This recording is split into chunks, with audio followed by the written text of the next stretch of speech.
చాలా మంది జీవితాలను నాశనం చేస్తుంది, వాళ్ళ ఆత్మస్థైర్యాన్ని వాళ్ళ ఆత్మవిశ్వాసాన్ని కూడా నాశనం చేస్తుందని చెప్పి నేను భావిస్తున్నాను.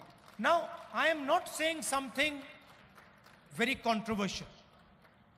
I am just saying that everybody accepts that there is caste discrimination in this country. Let us now find out the true extent of the caste discrimination. నేను వివాదాస్పదంగా మాట్లాడదలుచుకోలేదు.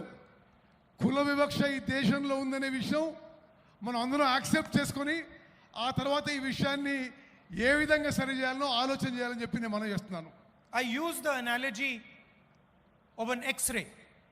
When somebody gets injured, the first thing you do, you go to the hospital, the doctor says, let us do an X-ray.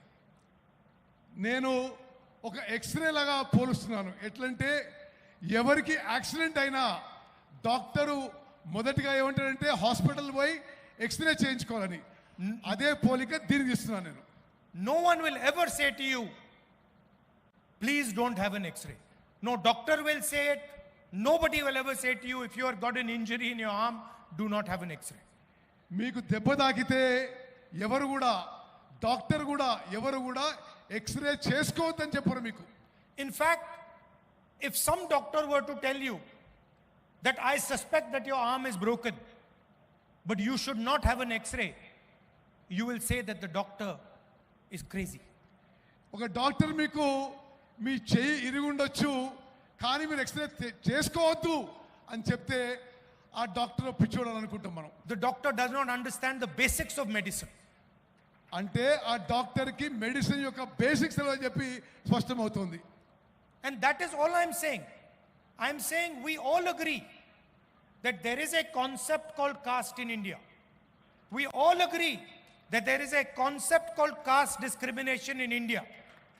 Let us simply measure it and tell everybody in this country the extent of this discrimination. That's all. ఈ కుల వ్యవస్థ ఉందని, ఈ కుల వివక్ష ఉందని భారతదేశంలో ముందు మనం ఒప్పుకుందాం. ఒప్పుకొని ఆ తర్వాత పూర్తిగా ఏ ఎక్స్టెంట్కి ఉంది, ఏ విధంగా ముందుకు పోదామని చెప్పి మనం నిర్ణయాలు తీసుకుందాం. And the moment I say this, the people in the BJP, the leaders of the BJP, the Prime Minister suddenly start to say that I am dividing the country. నేను ఇది మాట్లాడగానే బీజేపీ నాయకులు, ప్రధానమంత్రి కూడా నేను దేశాన్ని విభజించే ప్రయత్నం చేస్తున్నానని నా మీద ఆరోపణలు చేస్తున్నారు. Since when has revealing the truth of this country divided this country? దేశం గురించి నిజం చెప్తే అది దేశాన్ని విభజించడమా అని చెప్పి అడుగుతున్నాను. All we are saying is let us explore the truth. నేను అంటున్న ఒకటే, మనం నిజం పరిశీలించాలి, నిజం తెలుసుకోవాలని చెప్పి నేను మనం చేస్తున్నాను. Foundation of all our religions is truth. Foundation of all our religions is ahimsa. All we are saying is let us explore the truth of discrimination. అన్ని మతాల్లో ఉన్న విషయం మనం నిజంతో పోవాలని, మనం ఈ విషయంలో కుల విషయంలో కూడా నిజం తెలుసుకొని ముందుకు పోవాలని చెప్పి నేను మనం చేస్తున్నాను. First of all, let us find out how many Dalits, how many OBCs, how many Adivasis, how many minorities, how many general caste, how many women there are in this country. మనము ఈ census ద్వారా ఎంతమంది దళితులు ఉన్నారు, ఎంతమంది ఆదివాసులు ఉన్నారు, ఎంతమంది ఓబీసీలు ఉన్నారు, ఎంతమంది మహిళలు, ఈ వివరాలన్నీ కనుక్కునే అవకాశం ఉంటుంది. After that, let us find out how is wealth distributed in this country. అది చేసిన తర్వాత దేశం యొక్క ధనం ఏ విధంగా ఈ సామాజిక వర్గాల్లో మరి విభజించబడదో అది కూడా కనుక్కుందాం. What share of wealth do Dalits have? What share of wealth do OBCs have? What share of wealth do women have? Let us find this out. దేశం యొక్క ధనం దళితుల దగ్గర ఎంత ఉంది, ఆదివాసుల దగ్గర ఉంది, ఓబీసీల దగ్గర ఎంత ఉంది, అది మనం కనుక్కోవాలి. Let us find out how many poor general caste people there are. ఎంతమంది నిరుపేదలు ఉన్నారో మరి తెలుసుకోవాలి మనం. Let us ask ourselves the question, how many Dalits are there in corporate India? How many OBCs are sitting in the top 500 companies of this country? How many OBCs, Dalits, Adivasis are there in the judicial system? How many Dalits, OBCs, Adivasis are there in our forces? Let us ask these questions. Why are we scared of asking these questions? ఎంతమంది దళితులు, ఆదివాసీలు, ఓబీసీలు corporate కంపెనీల్లో కనుక్కోవాలి, న్యాయ వ్యవస్థలో ఎంతమంది కనుక్కోవాలి, సైనికులు ఎంతమంది ఉన్నారో కనుక్కోవాలి. ఇది అవసరం అని చెప్పి నేను భావిస్తున్నాను. The only people who can resist asking this question are the people who are hiding the truth, who do not want the people of India to know the truth about discrimination in this country. దీనికి వ్యతిరేకం ఉన్నవాళ్ళు కేవలం నిజం బయటికి రావద్దు అనే వాళ్ళే దీనికి వ్యతిరేకం అని చెప్పి నేను మనం చేస్తున్నాను. Those would be the people who benefit from the discrimination. వీళ్ళు ఈ కుల వివక్ష వల్ల లబ్ధి పొందే వాళ్ళే ఈ నిజం బయటికి రావడానికి ఇష్టపడటం లేదు. I'm still wondering why the Prime Minister has not publicly said that he wants to challenge the idea of discrimination in Indian society.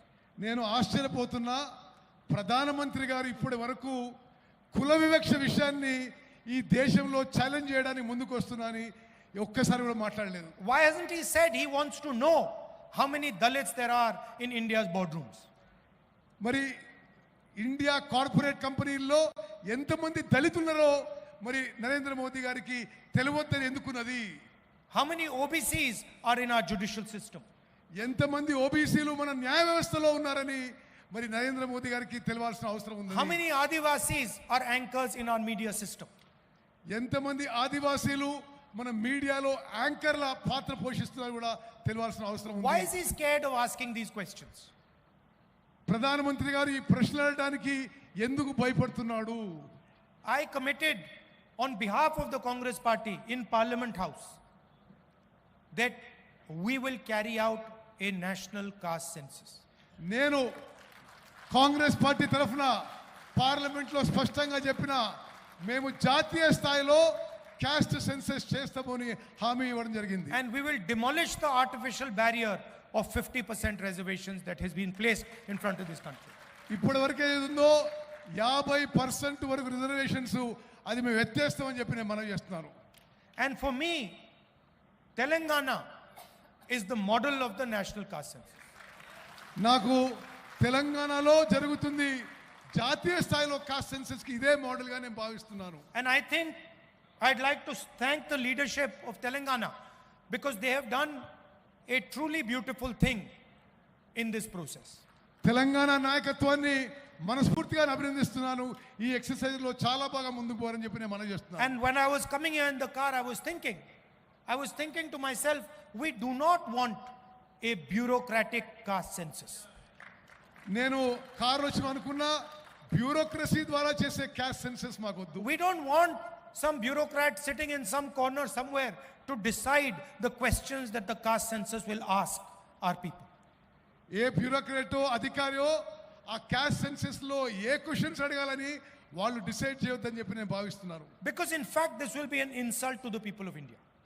అది తెలంగాణ ప్రజలను అవమానించడం అని చెప్పి నేను భావిస్తున్నాను. We want the people of India to ask and decide what questions are going to be asked in the census. మేము సామాన్య ప్రజలు నిర్ణయం చేయాలి ఏ ప్రశ్నలు అడగాలి ఏ ప్రశ్నలు అడగాలని చెప్పి. We want the Dalits, the OBCs, the Adivasis, women, we want them to decide exactly what questions are going to be asked. నేను కోరుకునేది దళితులు, ఆదివాసీలు, ఓబీసీలు వీళ్ళు నిర్ణయం చేయాలి ఎటువంటి ప్రశ్నలు అడగాలని చెప్పి నేను. And as a result, we will not just get a caste census. We will get a political instrument, a developmental instrument that will define how this country will progress.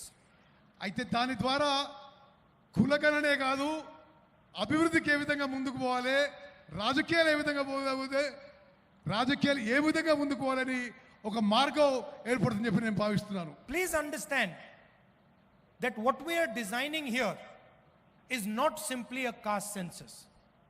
What we are designing here is the system of governance of the future of this country.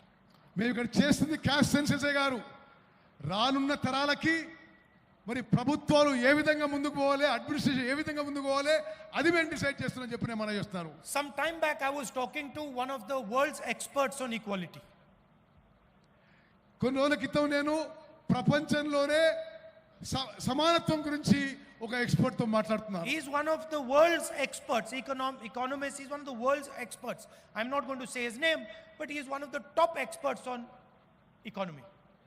ఆర్థిక విషయాల్లో ప్రపంచంలోనే ఒక expert తోనే మాట్లాడడం జరిగింది. On inequality. అసమానత్వం గురించి నేను ఈ ఎక్స్పర్ట్ తో మాట్లాడడం జరిగింది. And he said to me, Mr. Gandhi, do you realize that India is one of the most unequal countries on the planet? ఆయన నాతో ఏమంటే, గాంధీ గారు మీకు తెలుసా ప్రపంచంలోనే భారతదేశంలో ఎక్కువ అసమానత్వం ఉందని చెప్పి ఆయన చెప్పడం జరిగింది. And he gave me a presentation on how India is one of the most unequal societies on the planet. అతను నాకు ప్రెజెంటేషన్ ఇచ్చాడు. ప్రపంచంలోనే భారతదేశంలోనే ఎక్కువ అసమానత్వం ఈ సమాజంలో, భారత సమాజంలో ఏ విధంగా ఉందని చెప్తూ. And after his presentation I said to him, my brother, you are telling me that India is one of the most unequal societies on the planet, but your analysis does not even include the single biggest discriminator in Indian society, which is called caste. నువ్వు చెప్పిన విషయాలు విన్నా కానీ నీ ప్రెజెంటేషన్లో భారతదేశంలో అతి ఎక్కువ అసమానత్వం కుల వివక్ష గురించి మాట్లాడలేదు. So in fact your analysis hugely underestimates the inequality in Indian society. మీ విశ్లేషణ భారతదేశంలో ఉన్న అసమానత్వం ఇంకా ఎంత భారీగా ఉందో కూడా మీ విశ్లేషణ కూడా లేదని చెప్పి నేను మనం చేస్తున్నాను. So why I am telling you this is because inequality means something completely different when you have a caste system in place.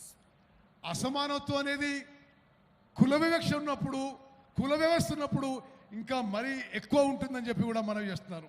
A Dalit person in India could not be touched.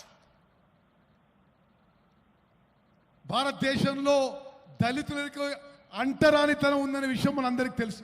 Do you realize the level of inequality that person would feel if society is not allowed to touch him? సమాజంలో ఒక వర్గంలో అతన్ని ముట్టడానికే వీల్లేదంటే ఎంత అసమానత ఉండిందో గమనించాలి. This does not exist anywhere else. ఇది ప్రపంచంలో ఎక్కడ లేదు. And so what we have to understand is that discrimination in India is unique and probably among the worst in the world. ప్రపంచంలోనే అన్ని దేశాల్లో ఈ వివక్ష అనేది ఎక్కువ ఉంది భారతదేశంలోనే చెప్పిన మనం చేస్తున్నారు. And if we want to talk about a powerful country, if we want to talk about progress, if we want to talk about happiness among our people, the absolute first thing we need to do is identify the amount of discrimination and the nature of discrimination that is taking place here. దేశం ఆర్థికంగా శక్తివంతంగా ఎదగాలంటే, దేశంలో సంతోషం పెరగాలంటే ఈ కుల వివక్షని నిర్మూలన చేయాల్సిన అవసరం అని చెప్పి నేను భావిస్తున్నాను. As a politician, I am accountable to you.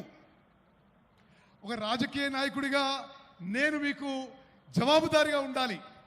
And when I speak of caste census, I speak as a result of that accountability to the people of India. ఆ జవాబుదారీతనం వల్లనే నేను మీకు అకౌంటబుల్ గా ఉండాలని చెప్పి నేను మనం చేస్తున్నాను. I simply cannot go to the people of India and ignore the fact that there is massive discrimination in this country. నేను ప్రజల మధ్యకి పోయి వీళ్ళలో అంత వివక్ష ఉందని చూసి అది మరి ఓర్చుకోవడం మంచిది కాదని చెప్పి I cannot lie to Dalits. I cannot lie to Adivasis. I cannot lie to minorities. I cannot lie to women that this country is fair to you. దళితులకి, ఆదివాసీలకి, ఓబీసీలకి, మహిళలకి ఈ కంట్రీ మీకు సమానంగా ఉంటుంది, మీకు ఫేర్ గా ఉంటుందని చెప్పలేకపోతున్నాను. Other people may be able to lie to you about it. I cannot lie to you about it. నేను ఆ విధంగా అబద్ధాలు చెప్పలేకపోతున్నాను. So I am fully committed to ensuring not only that caste census happens in Telangana, but that Telangana becomes the model for the caste census in the country. నేను తెలంగాణలో కులగణన చేయించడానికే కాదు, భారతదేశానికే Telangana role model కావాలని నేను ప్రయత్నం చేస్తున్నాను. I'm sure there will be some shortcomings in our caste census in Telangana. నాకు తెలుసు కొన్ని పొరపాట్లు జరగొచ్చు ఈ కాస్ట్ సెన్సస్ లో. We will try and iron out those shortcomings. ఆ పొరపాట్లన్నీ సరి చేసుకుంటూ ముందుకు పోతాం. And I would like this to be a conversation between civil society, the people of Telangana and the government of Telangana. ఇది civil society, ప్రజలు, తెలంగాణ ప్రభుత్వం మధ్యలో ఒక సంభాషణలాగా ఉండాలని చెప్పి నేను కోరుకుంటున్నాను. Because we want to develop a framework of progress, a framework of development for the entire nation, and Telangana is the first step in doing that. మొత్తం భారతదేశంని తెలంగాణలో ఇప్పుడు చేస్తున్న ప్రక్రియని ఇది రోల్ మోడల్ గా చేసి భారతదేశం మొత్తం కూడా చేస్తామని చెప్పి మనం చేస్తున్నాం. And so I'd like to thank all of you who have come here, given your valuable time. I'd like to thank senior leaders of the Congress Party, Chief Minister, others, Deputy Chief Minister, PCC President. I'd like to thank all of you for your time, and I'm very, very proud that Telangana, the government of Telangana, is taking this step. మీ అందరికీ మీ అమూల్యమైన సమయం కేటాయించినందుకు ధన్యవాదాలు తెలియజేస్తూ ముఖ్యమంత్రి గారికి, ఉప ముఖ్యమంత్రి గారికి, పిసిసి ప్రెసిడెంట్ గారికి నా ధన్యవాదాలు And to తెలియజేస్తాను. Uttam Reddy ji for an excellent translation. Thank you. Ponnam Prabhakar గారు ఓట్ ఆఫ్ థ్యాంక్స్ చెప్తారు. అనిల్ గారు మనకి ఇక్కడ భోజనాలు పెట్టారు. మూడు రంగుల జెండా పట్టి సింగమోలే కదిలే